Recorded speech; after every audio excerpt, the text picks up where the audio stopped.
Well, good morning, good afternoon, good evening, wherever you are in the world. Welcome to the Influential You podcast. My name is Josh D'Amigo, and I'm an Influential You consultant, senior program faculty member, and your host for this weekly podcast. At Influential You, we teach you how to launch, grow, and scale your business and amplify your influence. Since 2009, we've helped thousands of business owners, executives, and entrepreneurs become more influential, more rewarded, and more you. Over the last 10 years of this podcast, we have built a collection of stories from individuals who found satisfaction through our advanced education and shared their stories through these interviews. This season, we've been revisiting some of these classic tales. We're sharing original episodes of the Influential You podcast, hosted by our CEO and co-founder, John Patterson, and I'll share some of the key takeaways that I learned from listening to each of the interviews. Today, we're revisiting our first interview with Influential You client, Karina Christensen. Released in August of 2017, this episode features John's interview with Karina Christensen, where she shares what she learned about using transactional competence inside of her real estate company. Karina has an incredible career history that includes working for Jack Welch and Oprah Winfrey. I know, you should be excited.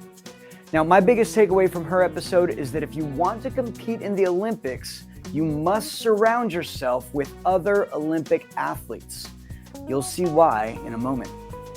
During this episode, you'll hear references to influence ecology, the original name for our organization, which is another way of saying you are the company you keep, and that is still a big part of what we teach our clients and teams today. Enjoy this episode, and I'll see you on the other side. Well, welcome to the Influence Ecology podcast. Thank you, John. Really excited to be here, and thanks for the opportunity. You're welcome. So let's just take a second and tell us who you are, where you live, what we should know about your career. I'm Karina Christensen. I'm the team lead and the owner of the Denver Lux team here in downtown Denver, Colorado. We specialize in luxury properties and specifically in marketing and selling condos downtown. And I have a team of 5 powerful women that work with me. I live in downtown Denver myself with my fiance, Ron. That's right. New fiance. That's exactly right. Since you just said that, we have to address this. So you guys just got engaged in a particularly special place and a special way. Can you tell us about that real briefly? Yes, we were on a once-in-a-lifetime trip in South Africa. We went with a group of friends here from Denver and got to go on this phenomenal safari, private lodge with private jets taking us there. And it was truly the event trip of a lifetime. I had no idea you could see animals that close up. And every morning and every night we would go on these game rides.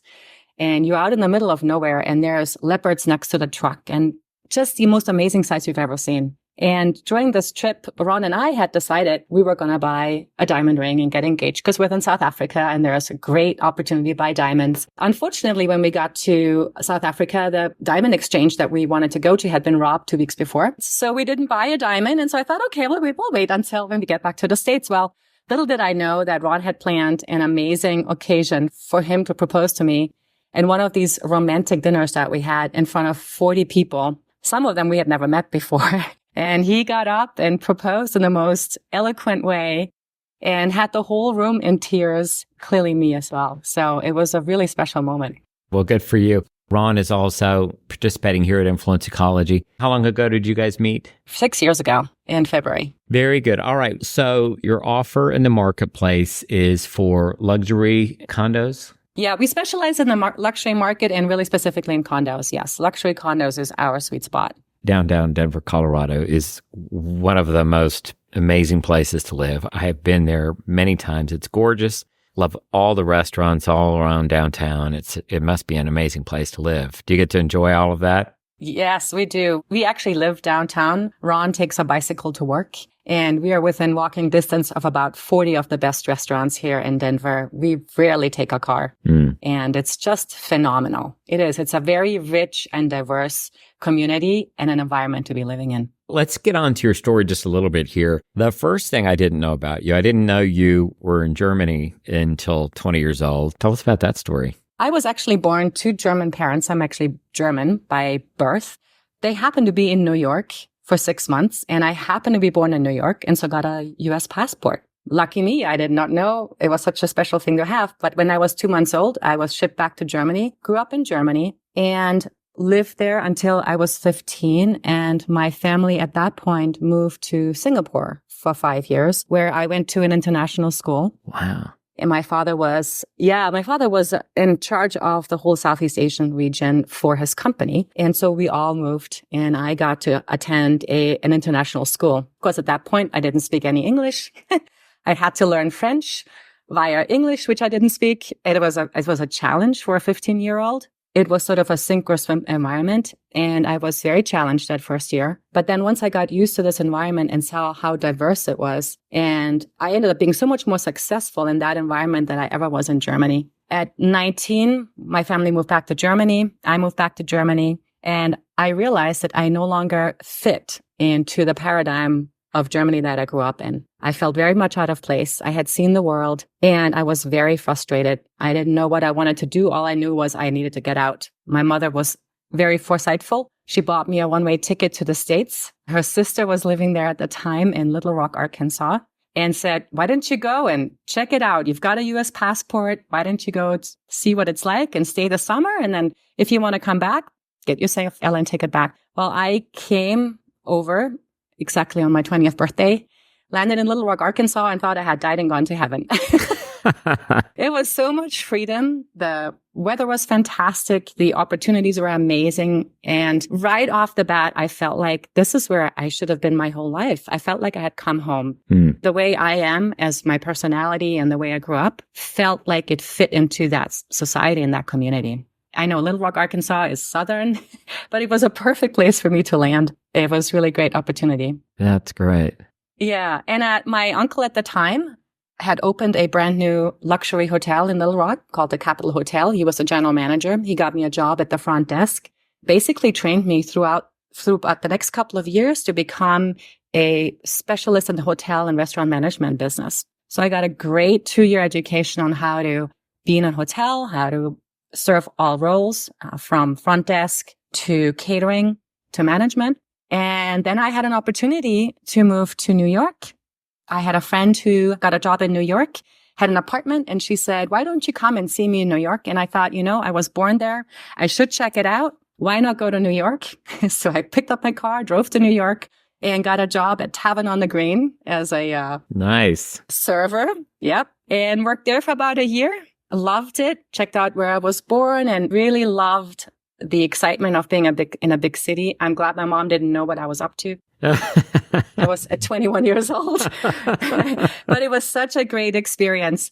And while working there, that same friend had gotten a job as a private flight attendant for Jack Welch at GE. And she was getting ready to retire because she was getting married. And she said, do you want that job? And I said, well, I'm afraid of flying, but I'll check it out. I interviewed for the job, got the job, and ended up working for Jack Welch for 4 years as his personal flight attendant. Wow. Despite my white knuckleness. Wow. Yeah. Did you ever get over your fear of flying? You know what? I'm going to tell you, I'm still a white knuckle flyer. Yeah. I flew for over 12 years on private jets. That never went away. But being in the cockpit and having control over your environment made all the difference. I am fine when I can see what's going on and what those pilots are doing. Put me in the back, and I'm as nervous as a Nelly. That's great to know. Oh, wow.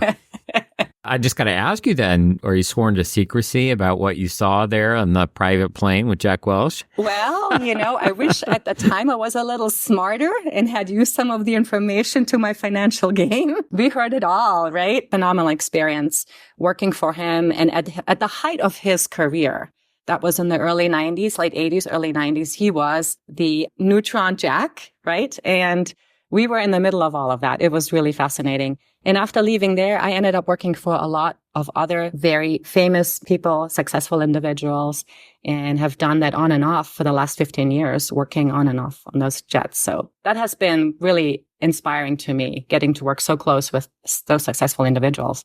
Well, now let's talk about this for a second, because influence ecology, the name is about the environments and the ecologies that influence us, and has a lot to do with surrounding yourself with people and individuals and organizations and environments where you may aspire to have some of that social ecology rub off on you. What do you think that you learned, or how do you think those environments impacted you?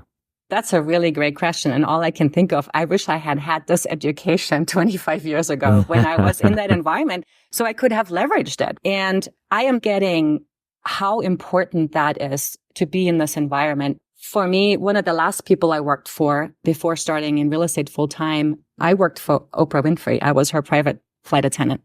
And those years were so defining for me to see someone up close, how they do what they do to be so successful, really opened my eyes to my own potential.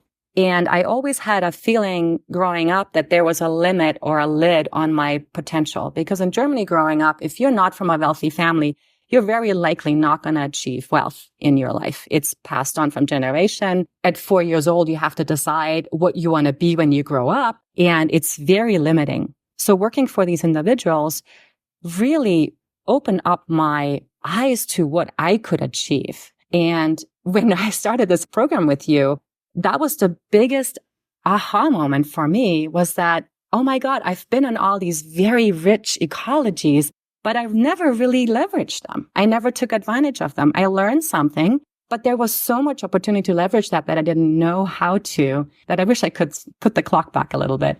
Well, there's also, if I step into a room of people who start to think a particular way or they act in particular ways, it will impact me in some ways. Do you think that it impacted your tastes or your aesthetics or your dreams or things like that? Absolutely. Not only that, it inspired how I traveled, what I read. Every time Oprah would leave a book on the table, I would pick it up and see what she's reading. This idea that we are the average of the 5 people we surround ourselves with, that has been important for me my whole life. I just never really understood what a difference that would make. So the conversations you're having are changing. The people that you're talking to or meeting are changing. Even the people that we came across or I got to meet completely changed the way I looked at the world and also the way I filtered it, right? It became bigger and much more diverse, and the opportunities looked brighter because I could see them. We will be right back with the rest of Karina's story, but first, a reminder that Influentially Used podcast is brought to you by Thrive, Influentially Used self-guided training. Thrive is a professional self-development program that lets you learn at your own pace. Thrive members enjoy weekly live e-coaching sessions and an ever-expanding library of exclusive video lessons taught by our faculty, consultants, and industry experts. You can sign up today and use promo code 30days to get a Thrive self-guided training, and the subscription is free for the first 30 days. That's coupon code 30DAYS. For links or to find out more, you can click the link in the show notes for this podcast, or in the US or Canada, you can text the word Thrive to 805-262-9008, and we'll send you the registration link right to your mobile phone. Again, text the word Thrive to 805-262-9008. You can cancel at any time. Now back to the interview. When did you and Influence Ecology crash into one another, and how'd that come to be? I was sitting on a sofa in our little cabin in the mountains a year and a half ago, and Ron and I had done a lot of previous work with some other self-help and growth companies and taken courses, and we were always very growth oriented, and we hadn't done anything in about 3 years. And I got the itch. I was ready for something new. I've reached my plateau. I needed some more inspiration. Was on Facebook and saw a post of Kristen Muller, who is a friend of mine, posting something about influence ecology. And I thought, well, this is interesting. I've always appreciated what Kristen does. She's very committed to personal growth and is a smart lady. And I thought, well, if she's doing this, sounds pretty interesting. So I scrolled through the website, read every one of their reviews, and realized that this was my next step. This is what I wanted to do. I called and I said, what do I need to do to get on? Let me be a part of this. This is what I want. Great. And you and Ron now have been participating for how long? About a year and a half. We started April a year ago, exactly. Okay. And how has this education impacted you and your work, career, and money? The biggest aha moment I had during Fundamentals of Transaction, which is the introductory program, was that I had relied my whole life on the one thing that I knew I could do, which is connect with people. People like me. I am non-threatening. I happily engage with people. And that is one of the weapons of influence, which is liking. And that is the one weapon that I used. I didn't know it was a weapon, but it's the only skill that I felt I could always fall back on. That's how I got my jobs. This is how I saw opportunities. About 6 months into that course, it was like, oh, no wonder you keep bumping up against this ceiling of, mostly for me, it was financial lately, because I just couldn't see myself getting past it. And I realized that I was walking a very small footprint of a skill set. And that if I wanted to break through that, I would have to reach out and create a value in the marketplace that was beyond people just liking me. People that like me still didn't choose me as their agent, right? So what was wrong with that? Don't I know I'm the best agent out there? I know so much. And I mean, they should know that, right? Because I'm great and I'm get along well. And so I was so naive when it came to that. You relied on that one tool, that one skill, liking and relationship. It sounds like you may have known about the others or known about other tools or skills, but just thought that one tool would do the job in all situations. Is that right? Yes, because really the other tools would impinge on my freedom. And being a performer personality, the last thing I want is somebody impinging on my freedom, telling me what to do, how to do it, when to do it. So I didn't want to do those.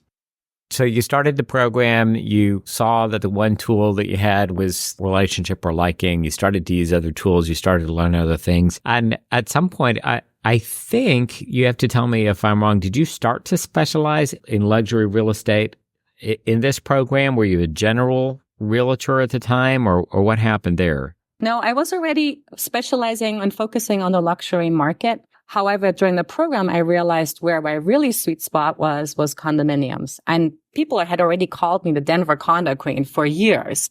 Yeah, and I just never owned it. 80% of our business is condominiums. I've actually developed a condominium building. I own several condominiums. I've been on boards of condominiums and I live in them, and really realized that the people that buy condominiums are my peeps. I get them. They love the urban lifestyle. They happen to be a little bit more affluent because condos are a little bit more expensive downtown. And I have an immediate connection with them and I can provide value to them.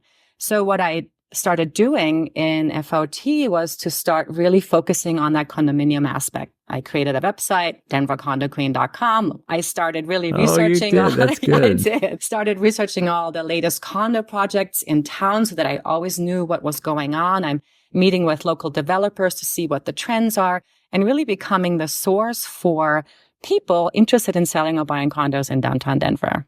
Well, I'm going to ask you then, as a performer, one of the things that we teach is that the dominant need for happiness for a performer is freedom. So then, did you feel boxed in by specializing or focusing on being the condo queen of Denver? Funny you should ask. Or was that something you battled with? Yeah, funny you should ask that question. I still struggle with that. The reason I got into real estate was because it was so diverse, right? One day I can list a house on the mountains and one day I list a condo downtown. And it's very hard for me to focus on that one niche. But I realized that it doesn't mean that I don't get to do other things, but people see me as a specialist and as a very highly effective real estate agent. And they would use me even if it wasn't a condo. But the condos are what put me on the map and made people realize that I have specialized knowledge and I'm really good at what I do.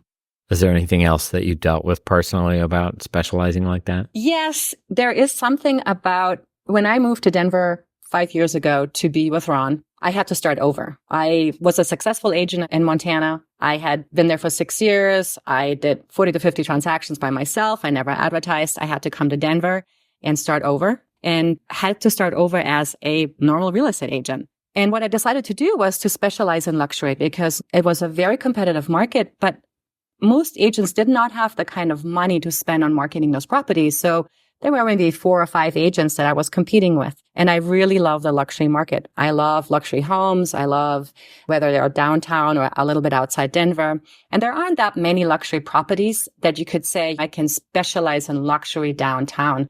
So niching it down to the condo market was really hard for me because I felt like I'm missing out on something. And I have a serious case of FOMO, which is the fear of missing out. And I thought I was going to miss something by focusing on the condos. I thought my luxury buyers would think that I no longer focus on luxury. And so we changed our narrative to say luxury condos, which is even more of a niche. But then that really helped me be satisfied with that because that is my market and I can own that. Very good. All right. And then let's turn our attention to how has what you've learned here at Influence Ecology impacted your relationship with your now fiance? Where do I start? This education that I can say in public. No, but really this education is so beyond anything Ron and I have done in our past. And what was missing before was this integration of looking at all conditions of life, which Influence Ecology does so well. Some of them look at relationships only. Some of them look at money only. I work for a company that does an amazing job in coaching and training our agents. But the focus is always on how many deals can you make? How much money can you make? And there's very little focus on the other aspects of your life, such as your health, your sociality, your legacy, any of those parts that are important to have, any of those conditions of life that are important to have a full, fulfilling life. So when Ron and I started this, it was such an eye-opener for us to sit down and write our aims for all these different conditions of life. And we realized through that, we had this goal of being able to retire Ron in 3 years from his job. And we had no idea how to actually get there. And how would that affect the rest of the conditions of life for us? So in FOT, became one of our focuses, look, and how would that affect our lifestyle? What do we need to do? Where do we need to be living? What kind of health do we want to be in? How does this look like on a daily basis? And it started these conversations at such a deep level and at such detail that we could create a plan for that. And our friends are looking at us going, how are you doing this in 3 years? I'm like, well, because we're really focused on it. And now we have a plan to get there, which we didn't have before. So I think that is the biggest change for us is that we have a framework now, how to create our future life day by day, year by year, decade by decade. Well said. Is there anything else that we should know about your journey through the last 18 months here? Is there anything that you think would be useful for people when they listen to this to walk away and said, wow, I'm glad I listened because I learned this? I think the biggest impact that I've learned from Influence Ecology that has really impacted my life was this idea of creating your identity. As I mentioned before, I based my whole life on people liking me, but I had no idea that I had any control over how they viewed me. I thought I am who I am. This is who I am.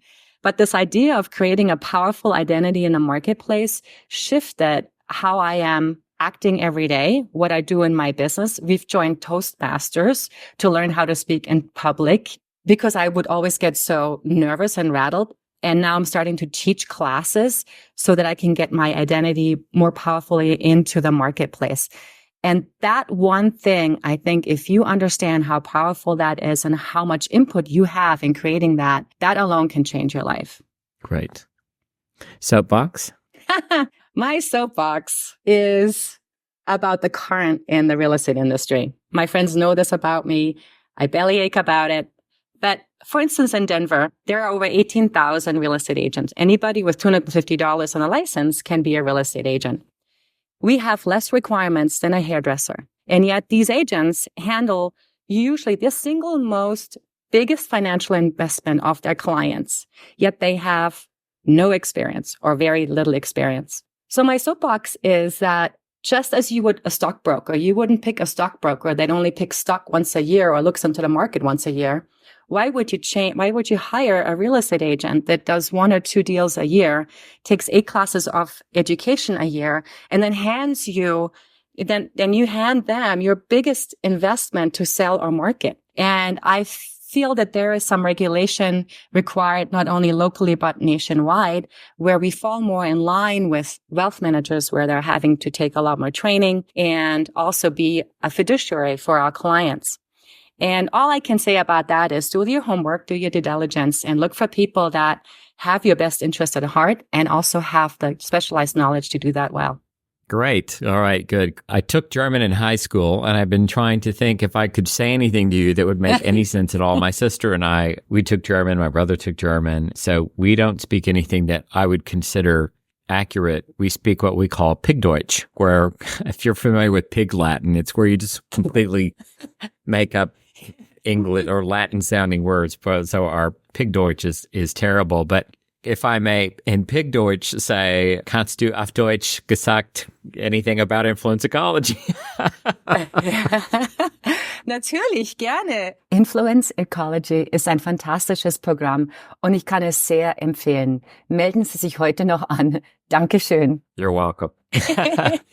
All right, it's been a pleasure. Thank you so very, very much, and good day to you. Thank you, John. Thanks for the opportunity, and thanks for bringing influence ecology into the world. I wouldn't have the life I have without it. Thank you. Thank you. You're welcome. We're now going to hear more about the importance of minding the company you keep. As I said, in a recent program webinar, Vice President Drew Knowles and I spoke about the influence ecology conferences and the value of placing yourself in a powerful and consequential environment to connect, study, and practice. Here's the webinar. What is your aim as the CEO and co-founder of Influence Ecology? What is your aim with having these conferences? Because we offer a business education. It's done mostly virtually, and it's pretty great when people just do our virtual programs. Why do you have conferences? FaceTime. There's so many people that do our conferences and talk about the value of the content because the content itself is fantastic. The content is not just what we teach in our focus lectures and fundamentals and map and map 2 programs. The content of each conference is quite unique. So we do a lot of work to introduce new content to you throughout the conferences. And about 5 or 6 years ago, coming to a conference was about the content, but it's not about the content alone anymore. The reason that people come to conference is because they get FaceTime with the ecology. And I was just hosting a podcast interview today with Valerie and Lee J. Howard, and they were talking about how just incredible the conference was. And they said there's nothing like being together with a group of people for several days to be profoundly impacted by being together with a bunch of people for a few days. The people that are here at our conferences, they're ambitious. They're resources to one another. They have all kinds of networks and connections and resources available. They're mentors and valued trustees to other people and so forth. So when you come to a conference, you get to spend time with, meet, and mingle with all those people. Now, I don't know about you, but I'm the kind of guy that when I go to a conference, I'm one of those wallflowers. I'm a wallflower kind of guy. Us inventors, by the way, we're kind of an introvert sort of guy. We're a little quiet. We're a little on the edges watching. We're not the party people with the lampshade on our head. We're quiet. And it intimidates me to come to a conference with a bunch of people like that. But the beauty of coming to one of our conferences, and again, Howard and Valerie and Lita talked about this today in the podcast. They said the people that come to the conference, I think they said something like this. It was a little bit, quote, I don't know where you come up with these people, or thank goodness for the kind of people that you attract to Influence Ecology, because these are some of the loveliest, kindest, warm-hearted, helpful people I have ever met. So mostly when I go to a conference, I get to go be with my friends, with the people I love, with the people that are there to help me. I'm there to help them. And together for 2 days or 5 days, whichever kind of conference you're at, I just get surrounded with a bunch of really valuable help to make my dreams come true. As we said at the last conference, it started to be true. Dreams come true in groups, and people started to really get the opportunity of being together. So that's one thing. Great. And, well, I'll let you ask some other questions because I could just keep Yeah, so I want to come to the environment that you think up and create, but just on the point you're making about who's there for somebody who in the fundamental transaction program who's in a study group, they're starting to connect with some great people and maybe beginning to get introduced to some of the other people who are in our ecology that mentor. What's the difference between kind of what you get access to in the program compared to the kind of people you get access to at a conference? Like what's Right. what difference there? Absolutely. Well, in the fundamentals of transaction program, you only get access to the people in your class. When you go to the conferences, you get access to everybody in the ecology. So there'll be 100 and 120 people there, something like that, from all the countries, all the cultures, all the industries, all the occupations. A good third of the people that'll be there will be our most advanced people, the people in the MAP 2 group. These are the people that did the FOT, did the MAP program, are currently in the MAP 2 program, and they're our most advanced participants. They've been there. They've done it. They've gone through all of the lessons. They've gone through all of the things to confront their own naivete, their own conceit. They've built enterprises. They've built transactions. They've tested them. They're working. And so the MAP 2 people are, at the last conference, we started to call them our elder council. They're the council of elders, the people who have the kind of wisdom you want to get connected to. So that's one thing. And then the general group of people that are there, again, you are going to meet people and connect with people in other countries and other cultures and occupations and so forth. And to learn from all of those people it is unparalleled. Right. And so then, John, tell me a little bit about what you go through to think up the kind of environment. And I'd ask you kind of start from, like, if I look at this picture for Carvos, there's that environment, and maybe then talk us through all the way through to the people sitting in their chairs and Sure. like, what do you go through and conceiving and thinking that up? All right. So our flagship event, the annual member conference, is typically held at a very, very high level resort. So this would be a 5-diamond, 5-star resort typically. We want to, first of all, put you in that kind of resort because it's extremely uncommon. You can go to a hotel, you can go to a mid-level hotel, and then you can go to the highest of the high-end hotels. By the way, we have amazing room discounts at a place where normally it might cost $500 or $700 for a room night. Instead, you get it for $225 or something. So we go to these amazing resorts in beautiful locations because I want everybody to go be in a place that agitates and excites their biology. You are an organism in an environment, and when you go to a place that's a 5-diamond place, it gets on you, it impacts you, it influences you, it alters you. And so that's the first thing you should know about why we select certain resorts for our flagship event. We've been working with John Severson. John Severson travels the world. It is his job to travel the world and find these resorts and locations. And so he's continued to work for us. For all the people that went to the Tucson event, the Ritz-Carlton Dove Mountain was extraordinary. So we've selected this thing. So that's the first thing I want to say. The second thing I want to say, Drew, is I don't know what it was like for you, but when I was in college or I was in school and I had to take a test, I would learn how to take the test. And I often felt like I was getting away with something. I either memorized something or remembered something, or I learned how to answer a question in a particular way. So when somebody designs a curriculum, one of the best things about the design of that curriculum is to make the learning inescapable. See, I might not learn in the kinds of tests I took when I was in college. I might get good at memorization, or I might get good at test taking, for example. That's not necessarily true for everybody. But when a curriculum or when a situation makes the learning inescapable, when I'm in an environment that makes it impossible for me not to get what is there to learn, then that's the kind of environment an ambitious adult wants to be in, because it's rigorous. It's, again, inescapable, not to leave there altered. So we designed the conference location and the environment of conference and the content of conference so that what you get and what you learn is inescapable by every single person in the room. If you'd like to know more about us, you can go to influentialu.global and explore our courses, consulting, and conferences. We offer a 4-year curriculum for those seeking a truly advanced experience. However, if you're brand new to Influential You, we recommend that you start with Thrive. It's our self-guided training. Thrive is a self-guided program that lets you learn at your own pace. Thrive members enjoy weekly live e-coaching sessions and an ever-expanding library of exclusive video lessons with our faculty, thought leaders, and industry experts.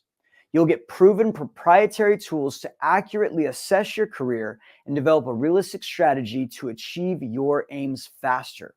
Your membership also includes chat access to faculty, plus discounts to our transformative conferences. Sign up today and use promo code 30days for a free 30-day test drive of Influential You's Thrive program. That code, 30 days, and you may cancel at any time. Thank you so much for listening today. You'll find new episodes on our website, Facebook, LinkedIn, and YouTube, so you may easily share these episodes with others. You can also subscribe on Apple Podcasts, Stitcher, or any place that you get quality podcasts. Next week on the Influential You podcast, we have Carl Strand. His episode stuck out to me because of the rigor he placed on facts, and I think you'll enjoy his story because it has an incredible grasp of his skeptical personality, and he shares how he used that skill set to grow his practice even when the rest of the world shamed him for it. I hope you'll join us. You may check out our show notes for links to connect with our guests, plus links to websites, books, or special downloads that we talked about on today's episode.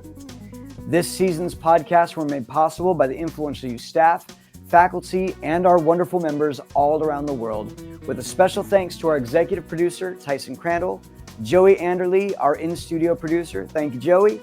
With contributions from John Patterson, Michael Teehee, Daryl Anderley, Paul West, and Liz Smiley, and a special thanks to our guest, Karina Christensen. The Influential You podcast is produced in Ventura, California, and this episode was originally recorded in August of 2017. The podcast theme is by Chris Standring, entitled Fast Train to Everywhere, and if you haven't yet offered a rating or review, take a moment and go to your podcast app and let us know what you think. This helps us more than you know. We'll see you next time on the Influential You podcast.